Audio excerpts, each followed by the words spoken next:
مسیح یسوع کے زندہ اور جلالی بابرکت نام میں آپ سب کو میرا سلام۔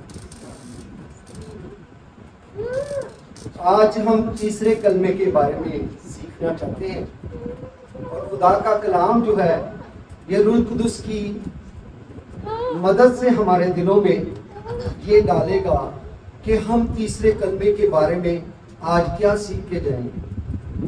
تو تیسرے کلمے کا عنوان ہے صلیب کے نیچے ایک خاندان۔ بھائیو بہنوں، آج صلیب کا ایک بہت خاموش مگر لمحے کے ساتھ کھڑے، بہت خاموش اور ایک لمحے کے ساتھ ہم کھڑے صلیب کو محسوس کریں، وہ آپ کے سامنے۔ اور اب ہم تلاوت کریں گے یوحنا کی معرفت لکھی گئی انجیل، اس کا 25 باب اور اس کی 19 آیت سے لے کے 27 آیت تک ہم دیکھیں گے۔ کوئی بھی تلاوت کرے۔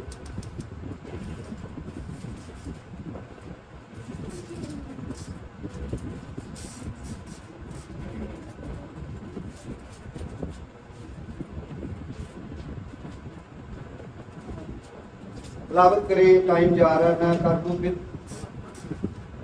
چنانچہ سپاہیوں نے ایسا ہی کیا، اور یسوع کی صلیب کے پاس اس کی ماں اور اس کی ماں کی بہن مریم، کلوپاس کی بیوی اور مریم مگدلینی کھڑی تھی۔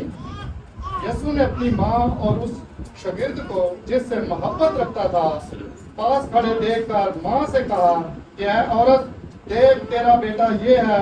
پھر شاگرد سے کہا، دیکھ تیری ماں یہ ہے، اور اسی وقت سے وہ شاگرد اسے اپنے گھر لے گیا۔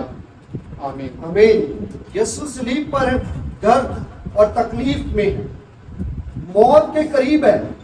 یہ منظر آپ اپنی سوچ میں رکھیں، کیونکہ ہم نے اس درد کو دیکھنا ہے، اس پریشانی کو دیکھنا ہے جو اس کے سامنے تھی، لیکن وہ اپنی ماں کی طرف دیکھتے اور پھر شاگرد کی طرف دیکھتا ہے۔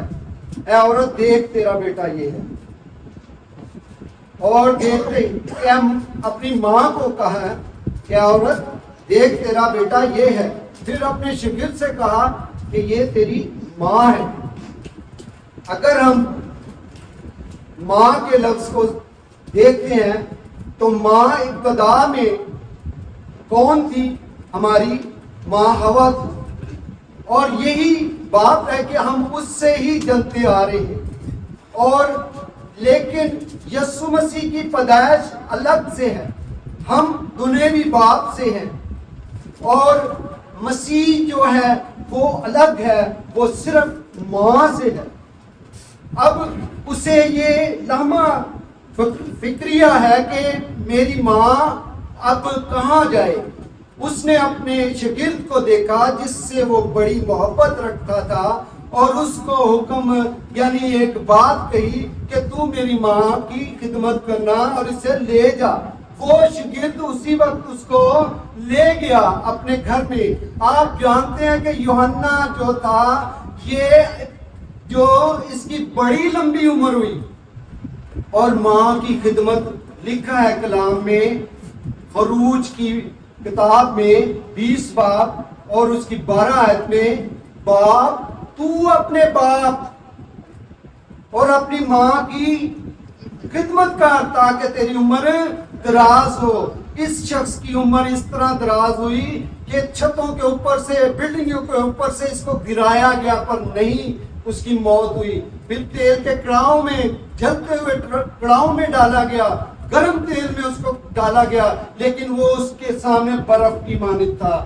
اس نے اور ترکیبیں رومیوں نے کی اس کو مارنے کی، لیکن وہ نہ مرا۔ پھر انہوں نے کہا اس کو کس جگہ بھیج دو۔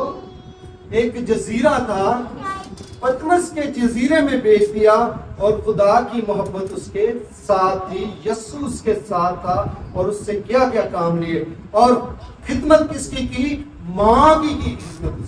اس نے یسوع کی ماں کی خدمت کی۔ آپ بھی کسی ماں سے ہی پیدا ہوئے ہیں، بیٹی ہیں، بیٹے ہیں۔ اگر آپ ان کی خدمت کرتے ہیں تو افضل آپ زندگی پاتے ہیں، افضل آپ انعام پاتے ہیں۔ اور یسوع کی محبت صرف الفاظی نہیں، آخر تک وفاداری کی محبت ہے۔ کیا ہم صرف آسان وقت میں محبت رکھتے ہیں؟ جب ہماری ماں یا باپ جو ہے تندرست رہتے تو آسان وقت میں محبت رکھتے ہیں، یا کہ مشکل وقت میں بھی محبت ہمیں رکھنی چاہیے؟ ہمیں جب کوئی بیمار ہے، جب کوئی مشکل میں ہے، جب کوئی تڑپ رہا ہے تو اس سے محبت رکھنی ہے۔ یہ محبت کا کلمہ ہے۔ اور خداوند یسوع مسیح اپنی ماں کی محبت کو جانتا ہے، کیونکہ 30 سال وہ اپنی ماں کے ساتھ رہا ہے۔ بچپن میں آپ دیکھتے ہیں کہ بچہ جب چلنا بھی نہیں شروع کرتا ماں کی گود میں ہی رہتا ہے، 2 سال 3 سال وہ ماں کی گود میں ہی رہتا ہے۔ یسوع مسیح اپنی ماں کی گود میں پلا۔ اب وہ ماں اپنے بیٹے کے گھاؤ دیکھ رہی ہے، تڑپ رہی ہے، اس کا دل چھننی ہو گیا ہے اور خون نکل رہا ہے بوندوں کی طرح نیچے، لیکن یسوع مسیح دیکھ رہا ہے کہ دنیا میں اس کی ماں اکیلی نظر آ رہی ہے۔ اس نے اپنے شاگرد کو سونپی تاکہ وہ اس کی خدمت کرے، اور آپ پر بھی فرض ہے کہ اپنے بزرگوں کی خدمت کریں تاکہ وہ انعامات پائیں جو زندگی میں آپ کو چاہیے، اور وہ زندگی ہے ابدی زندگی، اور وہ دنیا میں بھی آپ افضل رہیں گے اور آخرت میں بھی آپ افضل زندگی پائیں گے۔ یسوع ایک نیا خاندان بنا رہا ہے۔ یسوع مسیح صلیب کے اوپر ایک نیا خاندان بنا رہا ہے۔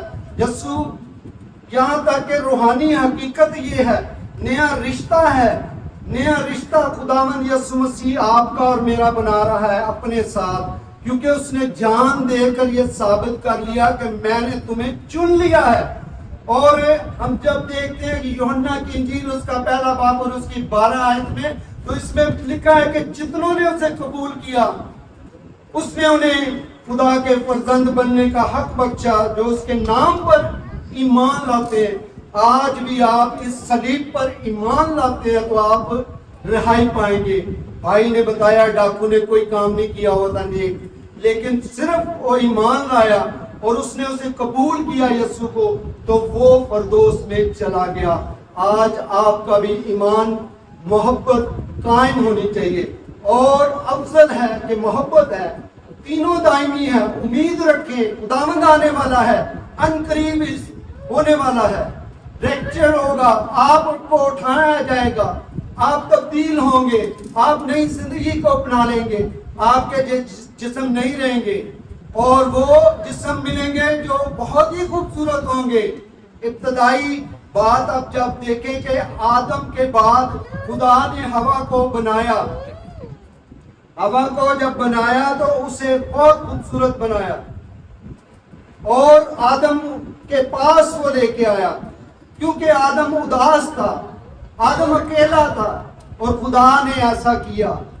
پھر اسی عورت کے وسیلے سے آدم کی اولاد پیدا کی تاکہ اولاد ترس دار ہو اور ایک دوسرے سے محبت رکھے، اور خدا کی محبت اسی میں ہے کہ ہم ایک دوسرے سے محبت رکھے، اور ماں کی محبت بہت ہی افضل ہے جو ہمیں دنیا میں لانے کا جس نے کام کیا، اور دنیا میں ہم اسی کے وسیلے سے آئے ہیں۔ اور یہ محبت جو ہے آج ہم صرف سنے نہیں، مضبوط اور عملی فیصلہ لیں کہ کسی کو اپنا لیں۔ کلیسیا میں کوئی بھی شخص ایسا ہو جو اکیلا ہے، آج اس کے پاس جائیں اور اس کے ساتھ رشتہ بنائیں، کیونکہ اگر کوئی کسی سے ناراض ہے آج ہی معاف کریں۔ کلیسیا کی واقعی خاندانی یہ خدمت ہے کہ وہ سلام دعا ہی نہ صرف رکھے، حقیقی تعلق قائم کر لے، حقیقی تعلق قائم کر لے۔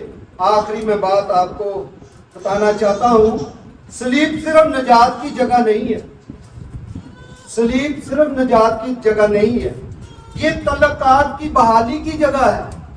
آپ کے تعلقات کی بحالی ہوتی ہے، کیونکہ جب آپ کا رشتہ ٹوٹ گیا تھا، خدا سے ٹوٹ گیا تھا، تو اس کو جوڑنے کے لیے یہی صلیب ہے، آپ کو بحالی دیتی ہے، نجات دیتی ہے۔ اس لیے خدا کے ساتھ تعلقات جوڑنے کے لیے خداوند یسوع مسیح صلیب پر چڑھ گیا،